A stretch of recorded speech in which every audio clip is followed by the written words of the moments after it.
Okay sir. పవిత్ర రంజాన్ మాసంలో కఠోర ఉపవాసం ఉన్న మైనారిటీ సోదరులు సోదరీమణులకి ఈద్ ముబారక్. మార్నింగ్ ఆ కార్యక్రమం చేయడం జరిగింది ఉదయగిరిలో. అది అయ్యాక ఈ రోజున సాయంత్రం దాదాపుగా 6 గంటల సమయం నుంచి ఇక్కడ డోర్ టు డోర్ కార్యక్రమం చేయడం జరుగుతూ ఉంది. వింజమూరు టౌన్లో ఎంఎస్ఆర్ లారీ ఆఫీస్ నుంచి దాదాపుగా సగం షాపులు తిరగడం జరిగింది. వ్యాపారస్తులని అందరినీ కలవడం జరిగింది. వారి సలహాలు తీసుకోవడం జరిగింది.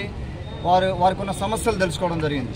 అలాగే మిగతా వింజమూరు పట్టణంలో ఉన్న వ్యాపారస్తులను కూడా షాపులను కూడా అందరినీ కలవడం జరుగుతుంది. ఇంకొక రోజున దీనికి ఇక్కడికి మాతో పాటు తెలుగుదేశం పార్టీ నాయకత్వం అంతా కలిసి వచ్చాము.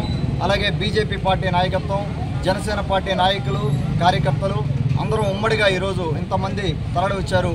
విశేషమైన అపూర్వమైన స్పందన ఉంది. ఒక రకంగా చెప్పాలంటే వింజమూరులో ఇది నా ఎర్రరెడ్డిపల్లి తర్వాత నా రెండో సొంత ఊరిలాగా దీన్ని చూసుకుంటా ఉన్నాను. వింజమూరులో ఇక్కడ దిగిన తర్వాత కూడా ఎంతో అభిమానం చూపెడతా ఉన్నారు. మొదటి నుంచి కూడా 2 సంవత్సరాలుగా నన్ను సొంత బిడ్డగా, అన్నగా, తమ్ముడిగా ఆదరిస్తూ ఉన్నారు. ఇక్కడ ఈ రోజున మనకి ఇక్కడ వింజమూరు మండల అధ్యక్షులు రఘునాథ్ రెడ్డి గారు కూడా అందరం కలిసి తిరగడం జరిగింది.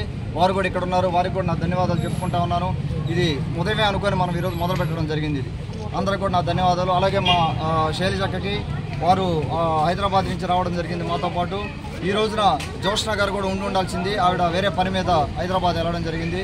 అలాగే మన జేఎం గారికి కానీ, మన నర్సారెడ్డి గారికి కానీ, ఎంఎస్ కానీ అందరికీ నా ధన్యవాదాలు జరుపుకుంటా ఉన్నాను. వెనకాల మధు కానీ, మన బీజేపీ నాయకత్వం రంగారావు గారు కానీ, మన